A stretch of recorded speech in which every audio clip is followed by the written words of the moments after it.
Blog Talk Radio.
Hello, everyone. I'd like to welcome all of you back to Ohio Exopolitics. I'm your host, Mark Snyder. I have a kind of unusual show in some ways today, and I want to thank the folks that have been listening to the archives.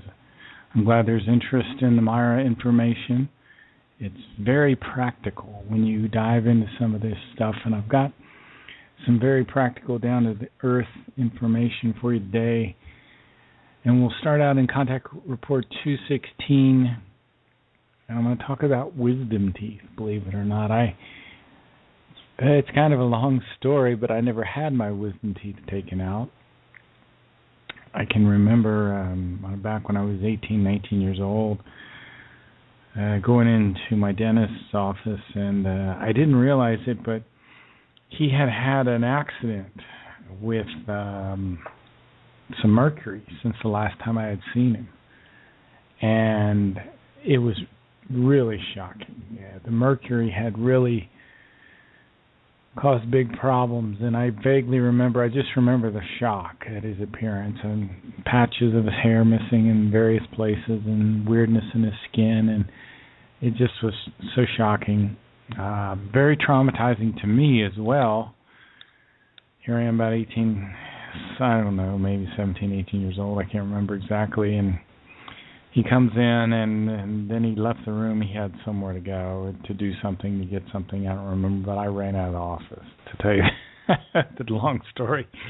The truth of it, I left and got out of there, and I never went back. So, and this ties into our whole study of logic and everything. Because, and remember in the book, The Might of the Thoughts, we've been talking about learning to be an independent thinker. And I guess I was a bit of an independent thinker even at a young age. My father was a very independent thinker. And just because you're an independent thinker doesn't mean you're right always. But I couldn't see any logic in just ripping these teeth out that were giving me no problem whatsoever. And I ran across something in the Meyer material about wisdom teeth that I thought I would share with you. And Billy asked the following question in Contact Report 216. He asked this to Quetzal. Billy says, then I have a question in reference to wisdom teeth. If you can give me an answer to it, our scientists say that wisdom teeth of modern man are unnecessary leftovers from prehistoric man's time and are absolutely unnecessary today. Is that right? Quetzal says wisdom teeth are a necessity for humans, because if these are missing, then the food is no longer chewed properly and is only crushed poorly.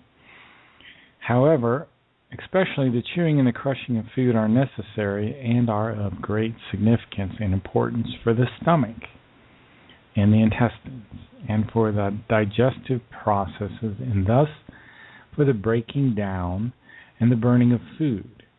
Well-chewed and crushed foods facilitate these processes quite tremendously.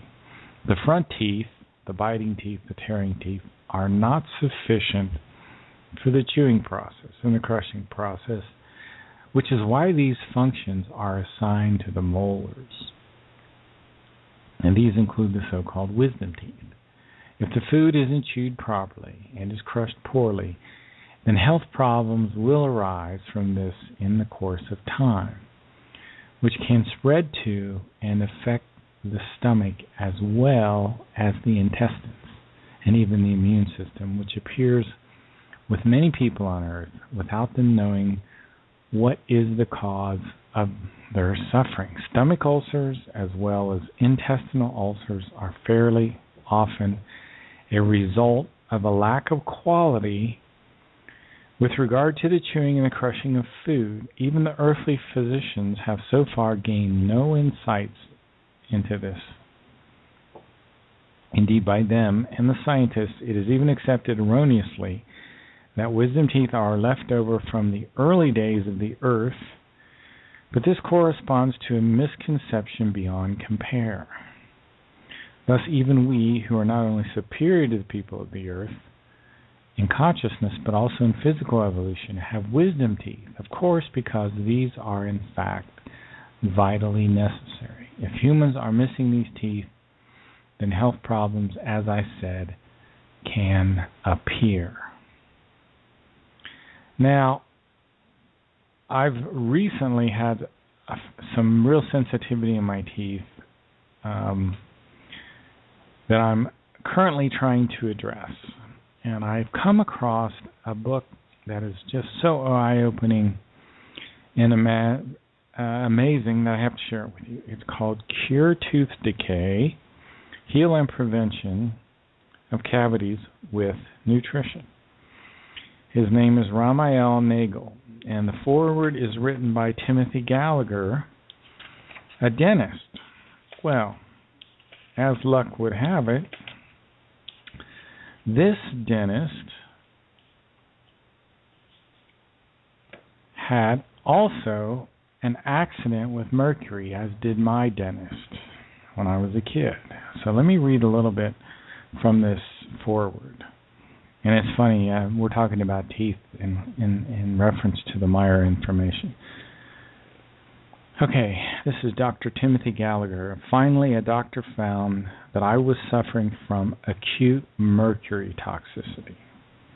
I had to have all of my mercury fillings carefully removed, followed by over 25 intravenous chelations to remove the remaining mercury from my body. Can you imagine how traumatic that would be? 25. From the moment I had to practice dentistry in a different way.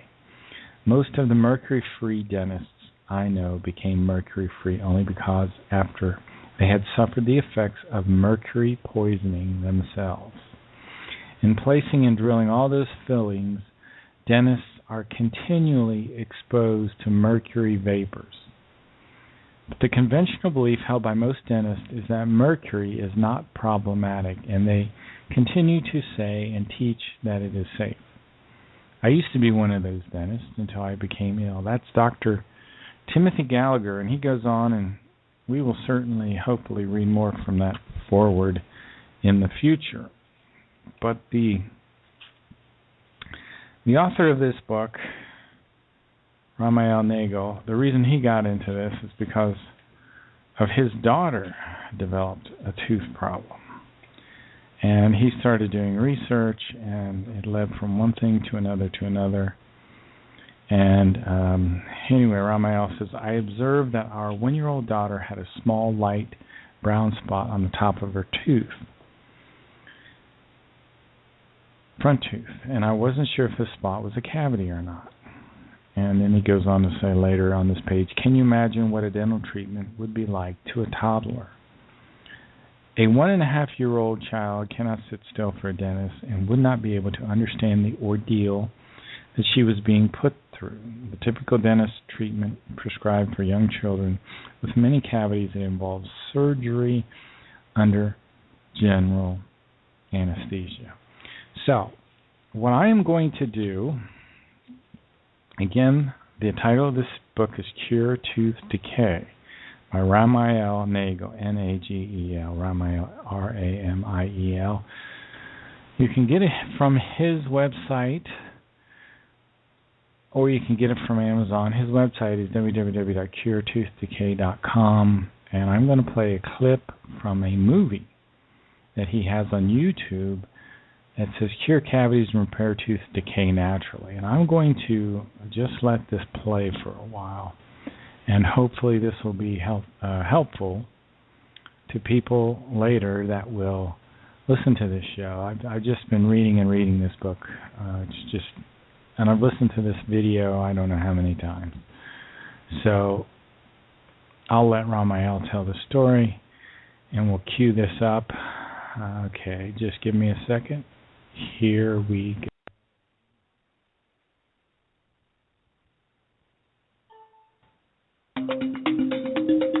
I wrote this book and I made this presentation to help you heal tooth cavities naturally. I ask that you experience an influx of divine grace and the feeling of connection by listening to this or watching this presentation. I ask that you not only hear my words, but that you feel deeply moved and inspired to make a change for the better. Good news! Your tooth cavities can heal. Let me give you a few examples of people who have healed their tooth cavities. Who are you? I'm Mike Young. I never had any cavities as a kid. My teeth were really strong. And then later on in my 20s, I had a toothache. And I went to the dentist, and he said I had 4 or 5 cavities, and I didn't have any pain then either. And then about 5 years later, I had tremendous tooth pain. And he said, you've got 2 teeth that need emergency root canals. And he showed me the x-rays and the cavity. As I remember, it went all the way down to the pulp. So intense that he couldn't even do those root canals. He needed to send me to a root canal specialist, and I needed to go within 2 weeks. To make a long story short, I found Rami on the internet, searching YouTube, and I found his book, the Cure Tooth Decay book. I started on the protocol in the book, and I started eating things like heart and liver and taking fermented cod liver oil, and I cut out all grains and sugars. Believe it or not, within 2 days, the pain was almost gone. I could not believe it. Here I was, with massive tooth pain, being told I needed emergency surgery on my mouth or nothing else would work. And I actually asked that dentist, is there anything I can do to remineralize my teeth? And he said no. I have not been back to the dentist since. That'll be 2 years in November, and there is a hole in my tooth that I can see, and it's getting smaller. I can feel it getting smaller with my tongue. Well, the book gave me the information in it, the simple information of what to eat and what not to eat. It was like so incredibly simple. It just gave a whole different paradigm about why our teeth decay and about why they tend towards health. And that if we take the steps that nature intended and that humanity and humans have been doing for, tens of thousands of years, that it's natural that our teeth are healthy. Hi, my name is Maria, and I'm the creator of thegreensmoothieChallenge.com. And I was eating a raw vegan diet for about 2 years, and probably about a 95% raw vegan diet. And I felt amazing for about a year. my health just kept getting better, my energy level, I lost weight, I felt my skin was beautiful, everything was going really well. And then after about a year, this tooth really started hurting. So I realized that something wasn't right. I really thought I was eating the healthiest diet on the planet, but I came to the conclusion, even though I was promoting a raw vegan diet, that this might not be the healthiest way for me to be eating. And right about the time I was realizing that, a friend of mine said, you have to read a book called Cure Tooth Decay by Ramil Nagel. And I ordered it from the library right then. And I opened it and started reading it, and right away I made myself some bone broth, I got some raw butter, and I got some cod liver oil and started doing those right away. And within 2 days, my tooth wasn't hurting anymore. And within 2 weeks of starting to follow Ramil's suggestions, it was very difficult for me. I started adding in animal products into my diet. I started drinking some raw milk kefir, eating some organ meats. And within 2 weeks, my skin was gorgeous. My energy was back. It had only taken 2 days for my tooth to stop hurting. I am so thankful that I found this book. I tell everybody about this that has any sort of tooth issues, or even if they're getting some ridges in their nails or anything, I just tell them about this, and people thank me and hug me and feel like they have hope again for their health. So I hope you have the same experience. I started investigating tooth cavities when my daughter, at the age of about 1.5, started to have spots on her teeth. The white spots quickly turned brown. In the worst point, one of her teeth just crumbled apart. I felt distraught and hopeless, and I didn't know what to do. When I called the dentist to ask for what kind of treatments they had for a little child, I found those treatments completely unacceptable. I knew there must be another way, and so I began my quest to find the cure for tooth cavities. What you're about to see is the results of 6 years of successful research. A woman phoned her dentist when she received a huge bill. "I'm shocked," she complained. "This is 3 times what you normally charge." "Yes, I know," said the dentist, "but you yelled so loud you scared away 2 other patients." The reality is, most of us, not all of us, but most of us are afraid of the dentist. And there's a good reason why. It's because your body is giving you a message. It is telling you, I do not want my teeth surgically drilled into. Let's look at what modern dentistry does. On your left, you see a tooth before drilling. The red arrow points to a black spot. That's a small cavity. The dentist drills a hole in your tooth and takes out that black spot to prevent bacteria from making holes in your teeth. You can see on the picture on the right a similar tooth after drilling. You can see that quite a large hole is typically drilled for what looks to be a small cavity. A dental student wrote me and said the following: "As a dental student, I drill teeth every week. I'd rather say that I have to do this to pass my exams. When I see my patients sitting on the dental chair with their eyes closed, I feel for them because they are losing good tooth structure forever. Once the dentist places a drill in your teeth, there's really not much hope of restoring what was drilled away." After drilling comes the next stage, filling. One of the most popular composite fillings has reacted negatively to over 90% of the people. On average, 50% of the people have immune system reactions to plastic composites. And kind of in the corner of the picture there, you can see mercury fillings, which, as you hopefully know, those are dangerous and toxic. First there's drilling, then there's filling. What comes next? Billing. And that's probably an accurate estimate there of what a dental treatment costs. So the question I have for you is, does drilling, filling, and billing, is that a successful treatment paradigm? Well, let's look at the evidence. The average modern filling material, composite or mercury, lasts on average 5 to 12 years. Amalgam and gold fillings are not bonded to the tooth, So there's a piece of metal in the tooth and it's just floating there. What happens is the modern system of dentistry, it's not a long-term solution because after 5 to 12 years, you're going to have a new dental treatment in place. And what most dentists don't tell you, but it is common knowledge, is that when there's a mercury filling placed in the tooth, those are the teeth that later need crowns and root canals. And the reason is because there's so much stress put on the tooth from having a hole drilled in it and then metal placed in it that the tooth over time becomes weak and damaged. So the answer to the question is no, modern dentistry does not cure cavities. It's simply a temporary treatment for a significant problem. Another problem with modern dentistry is what is called extension for prevention. A dentist by the name of G.V. Black, who pioneered modern mercury fillings, found out that if you drill a bigger hole and create a wedge shape in the tooth, that the mercury filling lasts longer. But the problem is that many dentists are trained to drill out much more tooth material than is actually decayed. So modern dentistry is a surgical form of treating tooth cavities that removes a lot of our natural teeth. So when I ask you, are you afraid of the dentist? Or you might feel afraid of going to the dentist. The reason is because your body knows that something wrong is about to happen.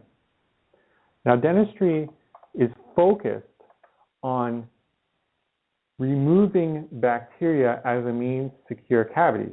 Let's look at the stages of modern dentistry. First, they tell you to brush to remove the bacteria.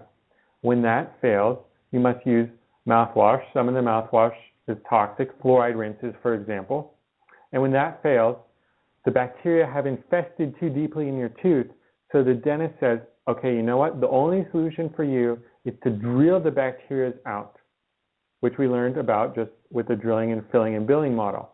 When the drilling, filling, and billing model fails, then you see in that next picture what's required for the tooth is a root canal, where they try to take out the infection of the tooth by removing the inside, the pulp, the nerve, the blood supply of the tooth, and pulling it out and putting a synthetic material in there, all to remove the bacteria.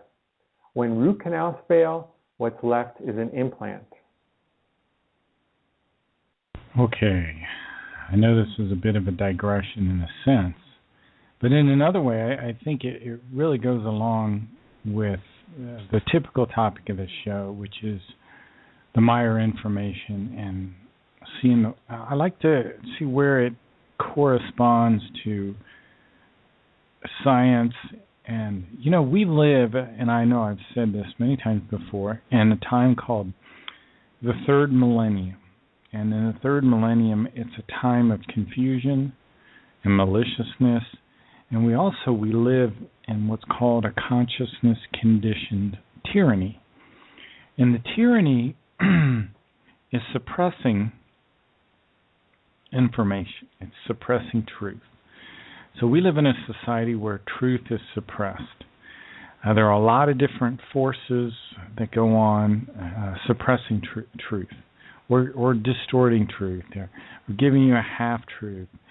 So we have to be independent thinkers in order to find the real truth, because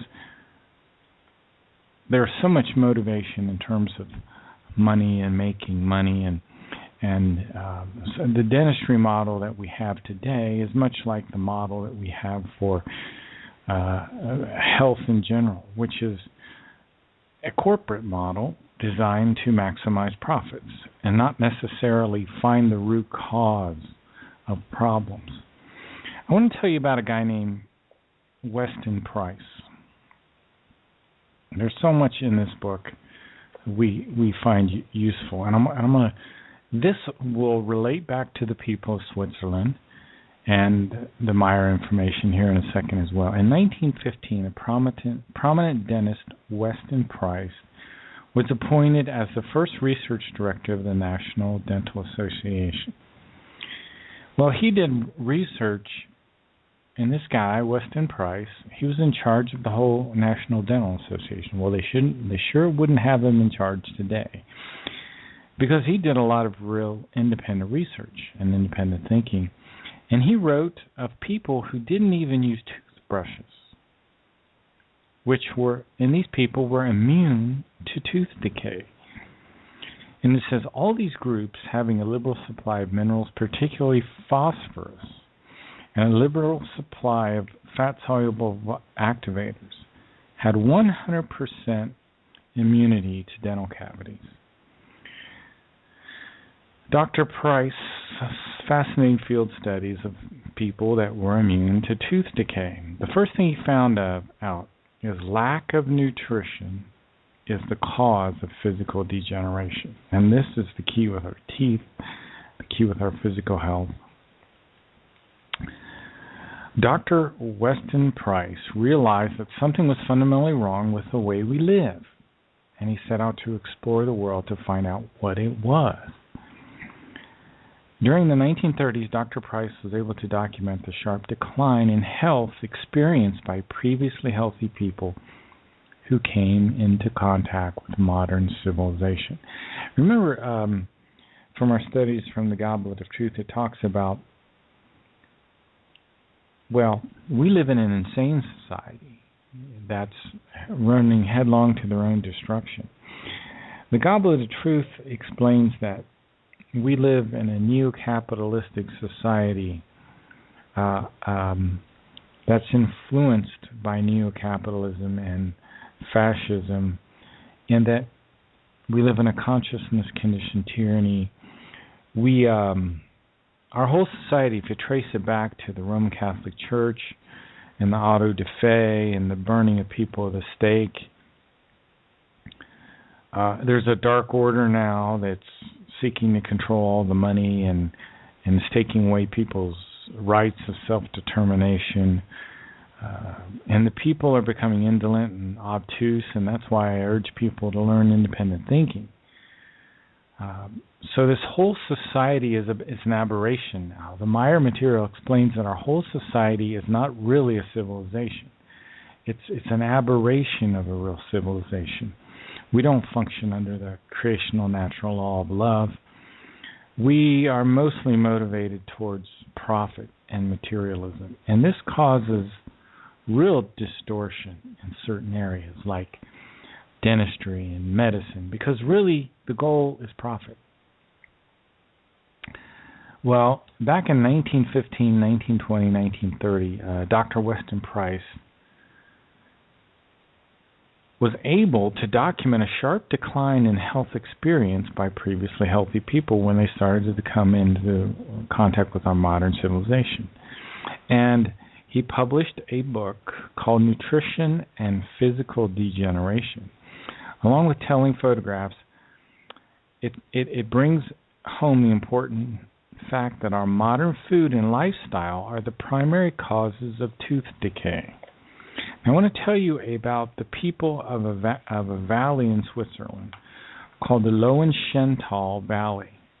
In 1931 and 1932, Dr. Price traveled to the remote Lowenschental Valley in the Swiss Alps. The people of the valley lived in harmony with nature, just what the Meyer material explains that we should be doing. We should be living in harmony with nature. What do I constantly repeat? The incredible splendor of nature is the visible expression of the love of creation. And love is the highest principle in creation, and everything follows that principle in absolute logic. Well, these people were living in this primitive way in harmony with nature, which resulted in a seemingly peaceful existence. They had no police in the Lowenschental Valley. They had no doctors. They had no need of a doctor. They had no dentists. And they had, Dr. Price wrote of the superior character and health of these people. Remember, the might of our own thoughts, the neutral positive thinking process, the living close to nature, to following the creational natural laws of love, not a romantic love, but a wisdom-conditioned love, a stable love. Dr. Price wrote of the superior character and health of these people and the sublime lands of the isolated valleys in the remote Swiss Alps. And here's what Dr. Price, Weston Price said. He says, they have neither physician nor dentist because they have so little need for them. They have neither policemen, they had no jail, they had no policemen because they had no need for it. The harmony was also evident in their food. And listen to what Dr. Price wrote here. While the cows spend the warm summer on the verdant knolls and wooded slopes near the glaciers and fields of perpetual snow, they have a period of high and rich productivity of milk. This cheese contains the natural butterfat and minerals of the splendid milk and is a virtual storehouse of life for the coming winter. And there's a reverend here, Reverend John Segan, the pastor of one church in the valley, told Dr. Price about what he called the divine characteristics of butter and cheese made from the milk of the grazing cows. Well, what happened in Switzerland, as the modernized districts of Switzerland came in contact with modern lifestyle and modern foods, their teeth started to decay rapidly, and you can see the pictures of the children from the Lowen-Schental Valley with perfect teeth, and they show their teeth, and then the horrible teeth of these other kids. Okay, here we go. In the modernized districts of Switzerland, tooth decay is rampant. The girl upper left is 16, and the one to the right is younger. They use white bread and sweets liberally. The two children below have badly formed dental arches with the crowding of the teeth, and this deformity is not due to heredity. So their teeth were actually deforming. Anyway, it goes on. It's an absolutely stunning, revealing book. I had no idea it was going to have this intersection, with the people of Switzerland. And I went out to the Wikipedia to look at the Lowen-Schental Valley in Switzerland, and I urge you to do this because it's one of the most beautiful places that you'll ever see in the world, and it's just stunning. So we are an insane society rushing headlong to our own destruction. And Elizabeth Moosbrugger wrote this in The Might of Thought. She wrote the foreword. She says, "So the book which lies before you is dedicated to a humankind that is ill in its consciousness, so that it finds again the creational natural ways which it lost so long ago." So we've lost the creational natural way of eating.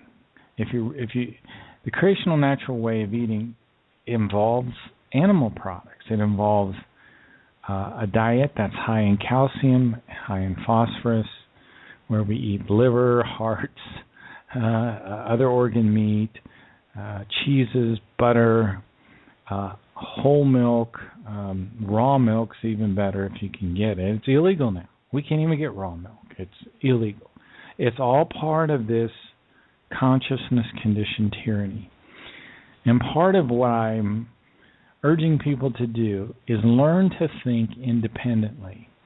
Because Billy says that the evolution of the consciousness can only come about through independent thinking of each human being. And Billy warns that our thinking on this planet is stunted because we have a consumer society. Everything is pre-chewed up. Television, radio, newspapers, magazines, books, they all tell you what to think. And people are no longer able to think independently.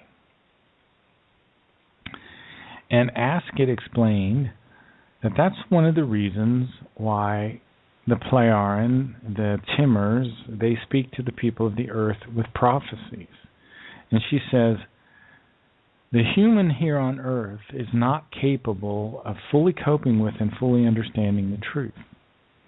And he is not yet mature enough to know his future and to approach it correctly. For that reason, the truth must be rewritten prophetically for him, as in equations, in order to make him think independently, where he slowly finds and recognizes the truth. Well, there's a truth in the Meyer information. It's called the effective truth.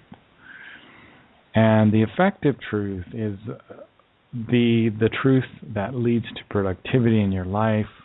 In other words, we have to learn that we are responsible for our life personally.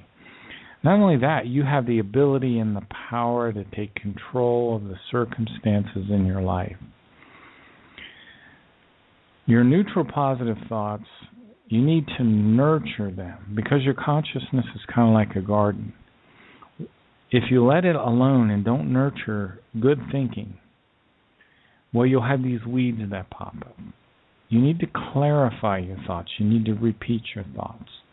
And that will take away the confusion. If you repeat things again and again, you'll start to see relationships that you didn't see before. If you let these bad thoughts, if these negative thoughts, if you let them repeat, they'll be like wildly growing weeds in your garden. You need to learn how to stop thinking. One of the great skills that meditation teaches is to learn to stop thinking. Because if you don't stop thinking, you'll have negative, repeating thoughts. And the reason we have psychically disturbed human beings that can only think negatively, they can only think in terms of black on black, their perceptive ability becomes very limited into a narrow framework.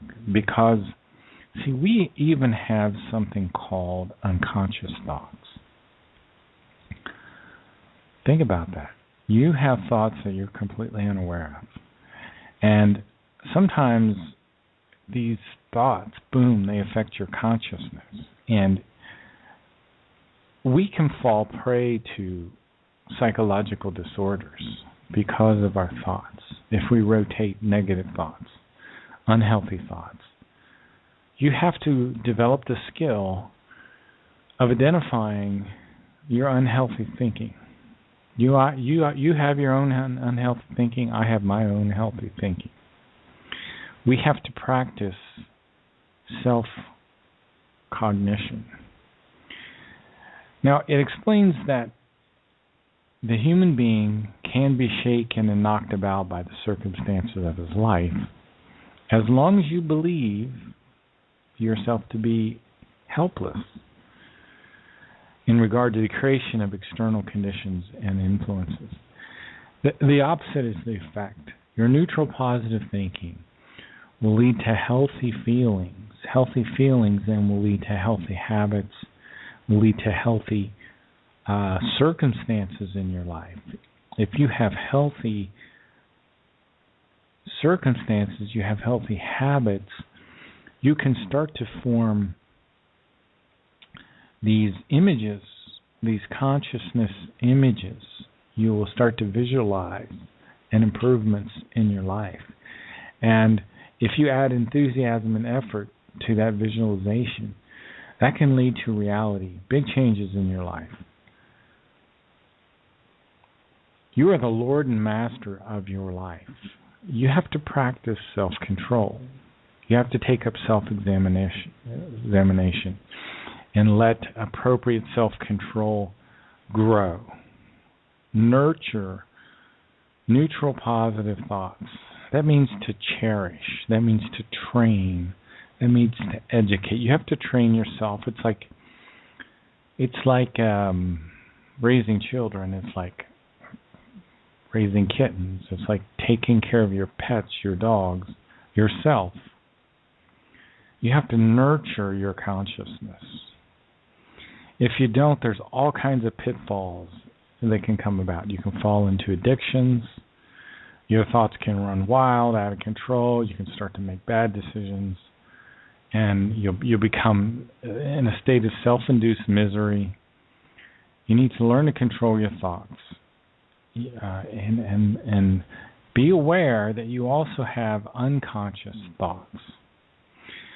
This is what it says here in the Might of Thoughts book. And furthermore, it is a fact that while the human being wants the good and positive, he is constantly prevented exactly the achievement of the good and positive because they have wrongly steered their thoughts. The human being maintains wishes, hopes, yearnings, which in no way agree with the good and the positive and do not harmonize with them.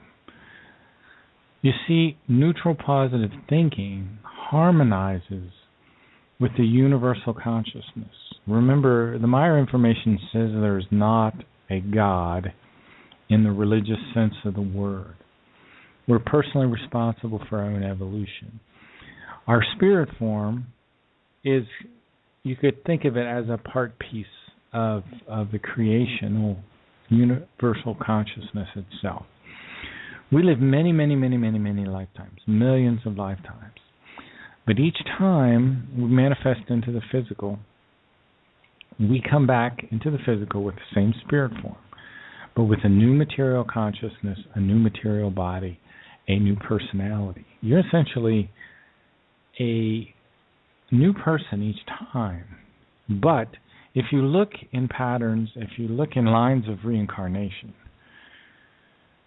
there'll be consistencies, there'll be similarities. For example, Billy's line of reincarnation is, part of it is Enoch, Elijah, Isaiah, Jeremiah, Emmanuel, and Muhammad. Now, those people were all prophets. They were teachers. They all taught, in fact, the teaching of the Spirit, which we study on this show. If you look at Plato, he was a great thinker. He was an independent thinker. He was in Greek times about the 4th century. Well, one of his next incarnations was Otto Heinrich Muck, who worked for the Nazis in the Peenemünde rocket research area. He invented 2,000 inventions. Again, a great thinker. You see the kind of the analogies. So, you have no reason to fear death. We reincarnate many, many times. We are on a journey through time, which involves many, many lifetimes. And death is just the passage to rebirth. Rebirth into the world of pure spirit. When your spirit form leaves your body in the death process, we go into kind of this etheric energy band in another dimension that occupies the same space that we're in now. What also comes over is our consciousness block, which includes our conscious mind, our personality, our unconscious mind, our subconscious mind. And all that information from your past life is processed in an area that was created by your spirit form called the overall consciousness block. And those memories of your past life, those things you learn that are of evolutionary value, peace, love, truth, wisdom, harmony, are converted into a neutral positive form and stored in your spirit form. Stored, and that wisdom will manifest itself again in your subconscious as part of the wisdom of your predecessor personality as you come back as a child again, whose material consciousness has to grow up again and learn. But you and I have probably had thousands of lifetimes. And at this point in our evolution as a stage 2 society, we really mostly don't have memories of these previous lives. It would be too confusing and very disturbing. It would take harmony out of our lives to start to reliving the traumas of the past and start to miss people that we knew in previous lifetimes. So one of the things that we have to learn is self-control. And one of the keys to self-control and harmony is learning to think logically and not to be too influenced by belief. We here on the earth are very influenced by belief instead of logic. Now, deductive reasoning is a part of logic. And there are a couple kinds of deductive reasoning. Logic is the use and study of valid reasoning. There's deductive and, in fact, inductive reasoning. And in deductive reasoning, you'll start out with a premise. For example, all men are mortal. Well, if that's your premise, and then you state Mark is a man, then you can reach a conclusion, therefore, Mark is mortal. So if A, then B. That's deductive reasoning. And deductive reasoning moves from something general to something specific. And this is a thinking skill. And that has nothing to do with belief or nothing to do with going along with the crowd. It's one of the skills of independent thinking. Now, in The Might of Thoughts on page 276, it says belief is based on wrong and negative thinking and in the rejection and displacement of reality, whereby every believer is restricted in the creation of new and progressive ideas, intentions, imaginations, and wishes, and so forth, and becomes estranged from the real facts of life. And maybe next show we can get into some of the bizarre manifestations of being estranged from the real facts of life. I'm going to play a clip here that's kind of fun. It has to do with logic and the structure of reason, and again teaches much about the power of the thoughts. So let me cue this up. It'll just take a second here.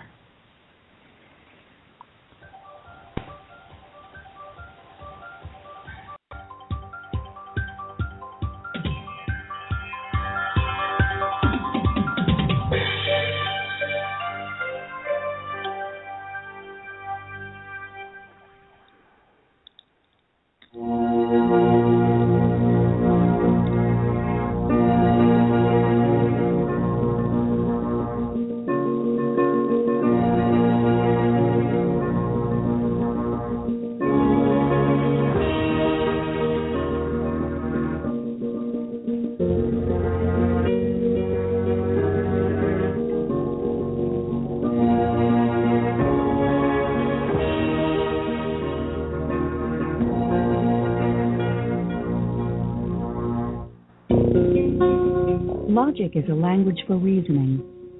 The word logic comes from the Greek term logos, which means word, but has deeper resonances of intelligibility and ordered thought. Logic is formally defined as the science which addresses the validity of inference and demonstration. The deeper understanding of logic is more nuanced, however, and reveals its enduring appeal to philosophers. Logic is principally interested in the principles of valid reasoning. It's interested in what makes an argument valid, for example. So it's an attempt to explain in a systematic way as possible what the principles of valid reasoning are. When wielded by a skilled practitioner, logic is a potent tool for interrogating the world in which we live. Its goal, like that of philosophy as a whole, is to divine the truth of our conceptions of the world, to separate what is fact from what is fiction, the valid from the invalid, and sound arguments from fallacies. Philosophical logic brings the rigor and clarity of mathematics to the language of philosophers. Today, what we mean by logic is actually a branch of mathematics. When philosophers talk about logic, they mean modern logic, which sometimes called mathematical logic, usually called symbolic logic. It's usually called mathematical logic, including set theory, including the theory of computable functions, which is sometimes called, which is the central part, the mathematical part of what's called computer science. As a tool for characterizing rational thought, logic crosses many philosophical boundaries, delving into metaphysics, epistemology, and philosophy of mind and language. It is a tool for working on basic notions like reference, predication, identity, truth, negation, quantification, existence, necessity, definition, and entailment. The origins of logic can be traced back to the works of Aristotle, who lived during the golden age of Greek culture in the 4th century BC. His thoughts on logic are spread across 6 works, including the prior analytics, the posterior analytics, categories, and on interpretation, which are collectively known as the organon. Aristotle wanted to establish rules that would enable Greek citizens to distinguish arguments that are formally valid and correct from those which are invalid and therefore wrong. 2 fundamental principles of Aristotelian logic are the law of non-contradiction and the law of the excluded middle. The law of non-contradiction states that no proposition can be both true and false. And the law of the excluded middle says that a proposition must either be true or false. Aristotle designed his formal logic to be able to determine the validity of an argument regardless of the matter that's being argued. The engine of Aristotle's formal logic was the syllogism, a form of argument with 2 premises and a conclusion, such as, all men are mortal. Socrates is a man. Therefore, Socrates is mortal. Logic was, for a long time, dominated by Aristotle and his theory of the syllogism. He had what we would now regard as a very simple view of what reasoning was like. So a typical example of reasoning for him would be all A's are B's, all B's are C's, therefore all A's are C's. A syllogism is discourse in which, certain things being stated, something other than what is stated follows of necessity from their being so. I mean by the last phrase that they produce the consequence, and by this that no further term is required from without, in order to make the consequence necessary.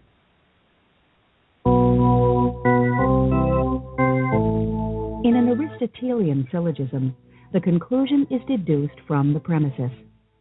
If we don't know that Socrates is mortal, then the fact that all men are mortal and that Socrates is a man can be offered as proof that he is indeed mortal.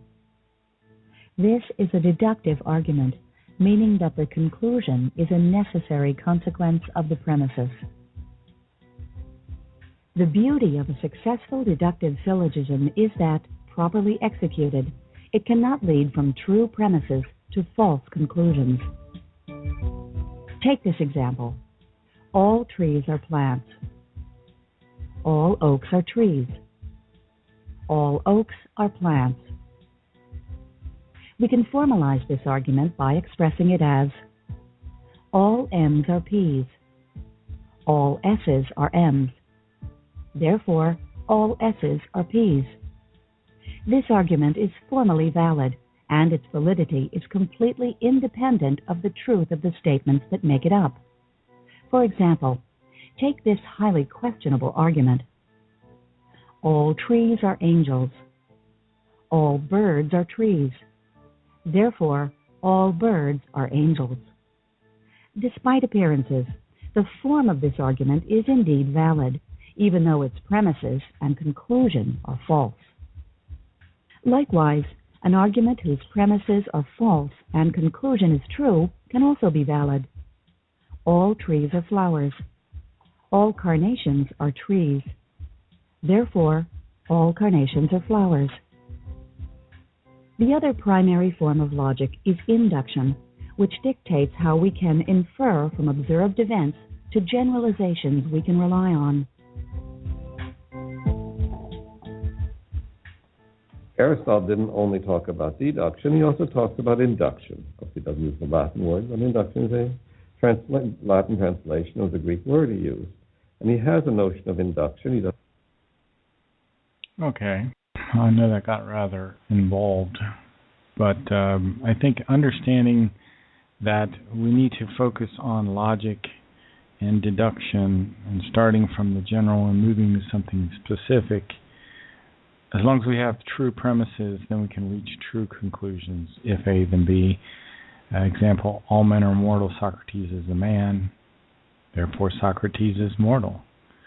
So anyway, it's very important that we use logic and don't fall back on belief, because belief is very, very hypnotic. And when you fall under the influence of belief, not that belief is bad, you can have some healthy beliefs, I'm sure, but generally speaking, if you go down that path, it can lead to some very strange outcomes, and maybe next show I can play some more of those very strange outcomes, and very people acting very illogically. I don't have much time left, but let me go ahead and try to play some of this clip here, which we played before, but I think it's a great example.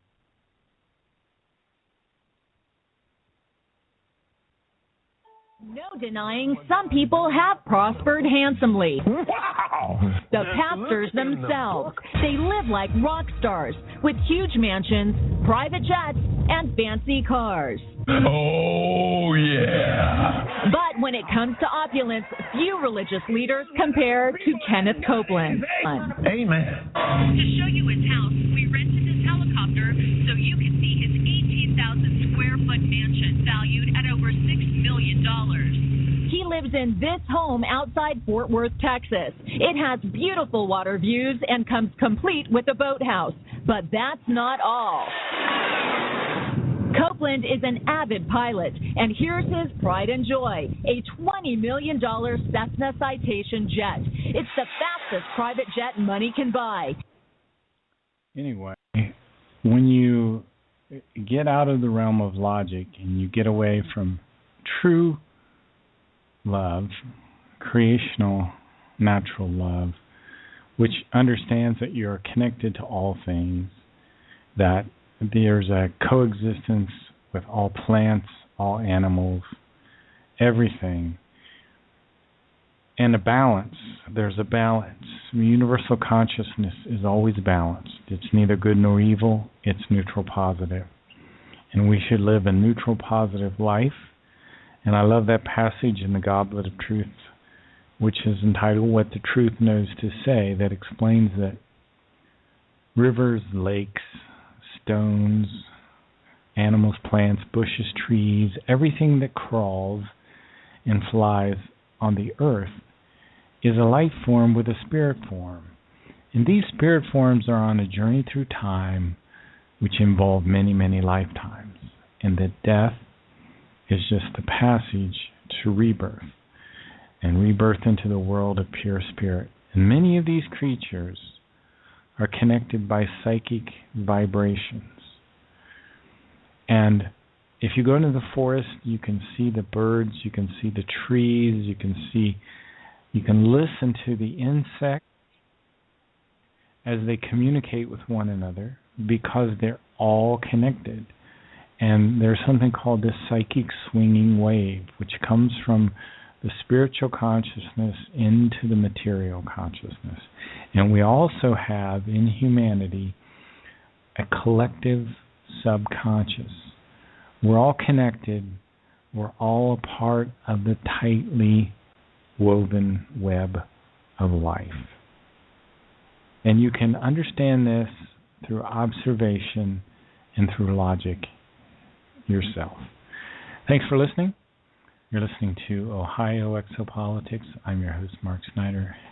Have a good afternoon.